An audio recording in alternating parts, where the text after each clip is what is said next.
Studio all info में आपका स्वागत है दोस्तों। मेरा नाम लक्ष्मण परमार। तो आज આપણે વાત કરવાના છે જે ખેડૂત મિત્રો માટે રાહત પેકેજ પાક નુકસાન રાહત પેકેજ જાહેર કરવામાં આવ્યું છે તેના વિશે।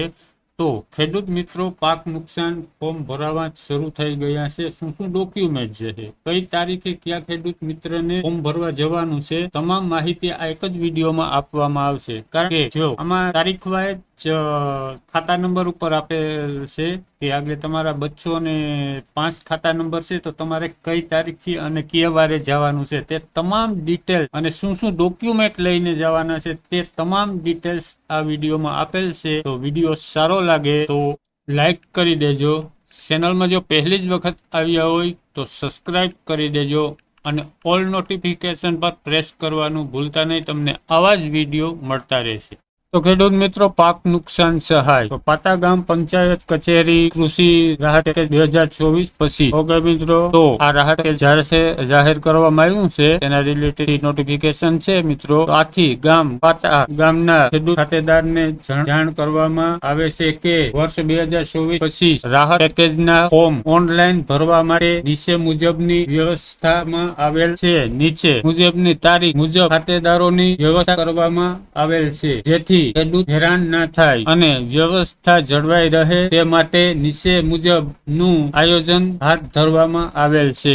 વારાઓ મુજબની યાદી ઓકે મિત્રો। તો હવે ખેડૂત મિત્રો આ વારા છે, આ વારા રાખેલા છે તો આ તારીખ છે અને પછી વાર છે, પછી જે ખાતા તમારો ખાતા નંબર હોય ને તે ખાતા નંબર છે, ક્યાં ખેડૂત મિત્રને ક્યારે ગ્રામ પંચાયતમાં જવાનું છે તે આમાં બધું આપેલું છે। તો આપણે 2 તારીખ જોઈ લઈએ તો 2/9/2024 સોમવારે 100 થી 200 જે ખાતા નંબર થી 200 સુધીના ખાતા નંબર આવે 100 થી 200 તે ખેડૂત મિત્રોને સોમવારે જવાનું છે ઓકે 2 તારીખે ઓકે મિત્રો। પછી 3 તારીખે અને મંગળવાર જે ખેડૂત મિત્રોના 201 થી 300 સુધીના ખાતા નંબર આવે તે તમામ ખેડૂતોને મંગળવારે 3/9/2024 ને જવાનું છે ગ્રામ પંચાયત ઓકે। પછી 4 તારીખ મિત્રો 4/9/2024 બુધવારે ખાતા નંબર છે મિત્રો જોઈ લેજો 301 થી 400 સુધીના જેટલા પણ ખેડૂત મિત્રો હોય તે બુધવારે જવાનું છે। તારીખ છે 4/9/2024। હવે 6/9/2024 ઓકે મિત્રો શુક્રવાર, ગુરુવારના બંધ છે એટલે આમાં લગભગ બંધ જ છે એટલે આપેલું નથી 5 તારીખ એટલે 6 તારીખ 6/9/2024 શુક્રવારે જે પણ ખેડૂત મિત્રોના 401 થી 500 સુધીના ખાતા નંબર આવતા હોય તે તમામ ખેડૂત મિત્રોને શુક્રવારે 6/9/2024 ના તારીખે જવાનું છે ઓકે મિત્રો। પછી 7 તારીખ 7/9/2024 શનિવાર જે ખેડૂત મિત્રોને 501 થી 600 સુધીના ખાતા નંબર આવતા હોય તે ખેડૂત મિત્રોને શનિવારે 7 તારીખે 7/9/2024 7 તારીખે જવાનું છે ગ્રામ પંચાયતે ઓકે મિત્રો। હવે આ તારીખ વચમાં આપેલી નથી, ડાયરેક્ટ 9 તારીખ આપેલી છે 9/9/2024 અને સોમવાર જે ખેડૂત મિત્રોને 601 થી 700 સુધીના ખાતા નંબર હોય તે ખેડૂત મિત્રોને સોમવારે 9/9/2024 ના ગ્રામ પંચાયતે જવાનું છે ઓકે મિત્રો। તે પછી 10 તારીખ 10/9/2024 અને સોમવાર, આમાં ભૂલ થઈ ગઈ કે કાં હોય એ આપણે ખબર નથી કારણ કે 9 તારીખે સોમવાર આવે ને 10 તારીખે સોમવાર આવે। તો 10/9/2024 10 તારીખે કયા ખેડૂત મિત્રો ખાતે ખેડૂત મિત્રોને જવાનું છે તો કે 701 થી 800 સુધીના જેટલા પણ ખાતેદાર ખેડૂતો હોય તેને 10/9/2024 ના ગ્રામ પંચાયતે જવાનું છે ઓકે મિત્રો। હવે 11/9/2024 અને મંગળવાર ઓકે મિત્રો। તો 11/9/2024 અને મંગળવારે કયા ખેડૂત મિત્રોને જવાનું છે ગ્રામ પંચાયતે તો કે 801 થી 900 સુધીના જે પણ ખેડૂત ખાતેદારો હોય તે બધા જ ખેડૂતોને મંગળવારે જવાનું છે ઓકે મિત્રો। હવે 11 અને હવે 12 તારીખ અને બુધવાર 12 તારીખ અને બુધવારે જે પણ ખેડૂત મિત્રોને 901 થી 1000 જેના પણ ખાતા નંબર હોય 901 થી 1000 સુધીના તે તમામ ખેડૂત મિત્રોને બુધવારે ગ્રામ પંચાયતે જવાનું છે ઓકે મિત્રો। અને બુધવારની તારીખ છે 12/9/2024 ઓકે મિત્રો। પછી 13 તારીખ નથી, પછી ડાયરેક્ટ 14/9/2024 અને શુક્રવાર। હવે શુક્રવારે 1000 થી ઉપરના બધા જ ખેડૂત મિત્રોને જવાનું છે। હવે બુધવારે શુક્રવારે જે 1000 ખાતા નંબર હોય ને 1000 થી ઉપર જેટલા પણ ખેડૂત ખાતેદારો છે તે તમામને શુક્રવારે જવાનું છે। હવે એને નીચે જોઈ લઈએ 15 તારીખ 15/9/2024 અને શનિવાર. ઓકે મિત્રો, તો 15/9/2024 અને શનિવાર બાકી રહેલા તમામ ખાતેદારોને શનિવારે જવાનું છે મિત્રો. 15/9/2024 ના શનિવારે બાકી રહેલા તમામ ખેડૂત મિત્રોને ગ્રામ પંચાયતે જવાનું છે. હવે જરૂરી આધાર પુરાવા. ઓકે મિત્રો, તો હવે આધાર પુરાવા આપણે જોઈ લે. તમારે કામ ભેગું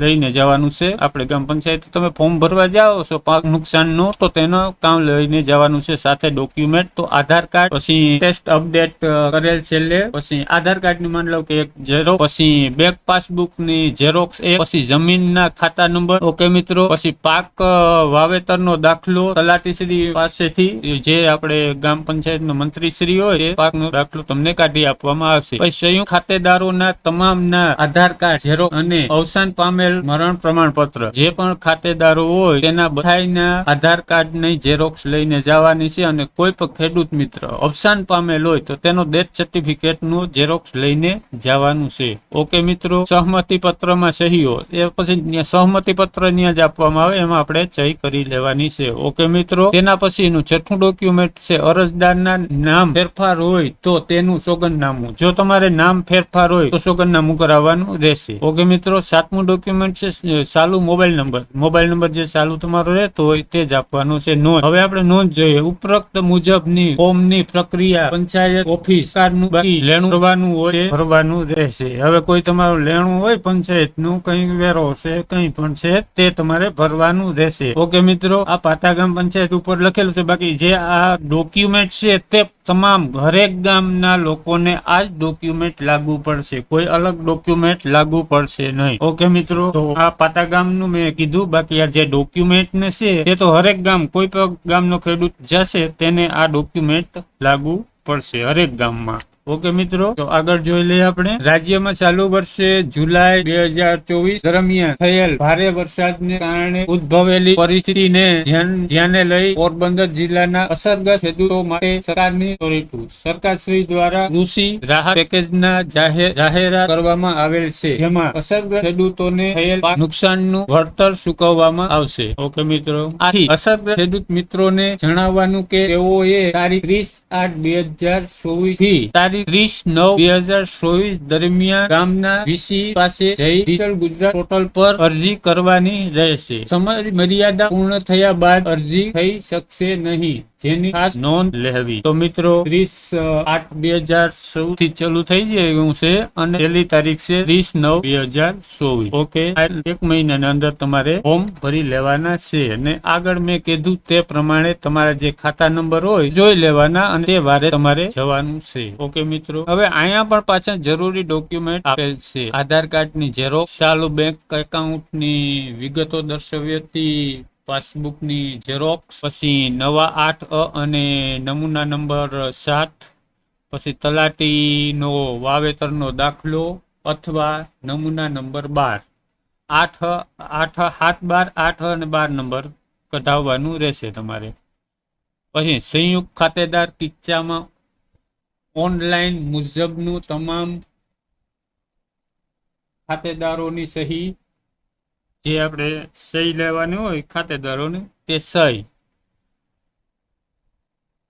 સહમતિ પત્ર તેમજ તમામના આધાર કાર્ડ ની ઝેરોક્સ. જો એકથી વધારે ખાતેદાર હોય તો તેના બધાના આધાર કાર્ડ ની નકલ સાથે લેવાની રહેશે.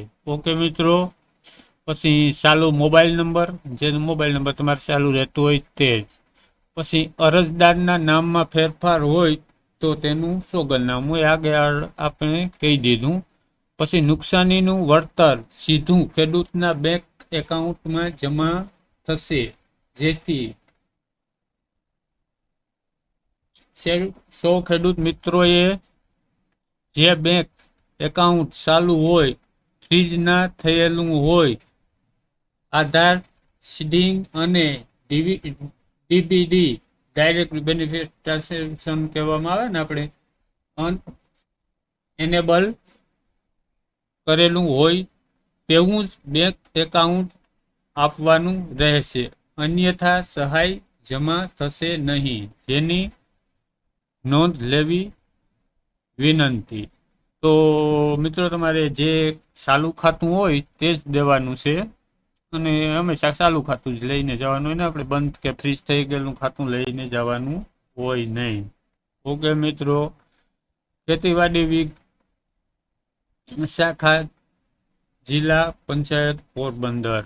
ઓકે મિત્રો, તો આ નોટિસ હતી જે તમને મેં વાંચી સંભળાવી અને ડોક્યુમેન્ટ તો બધાને કહી દીધા. તો વિડીયો સારો લાગ્યો હોય મિત્રો તો લાઈક, શેર અને સબસ્ક્રાઈબ તમારા મિત્રો સાથે શેર કરજો. Thank you.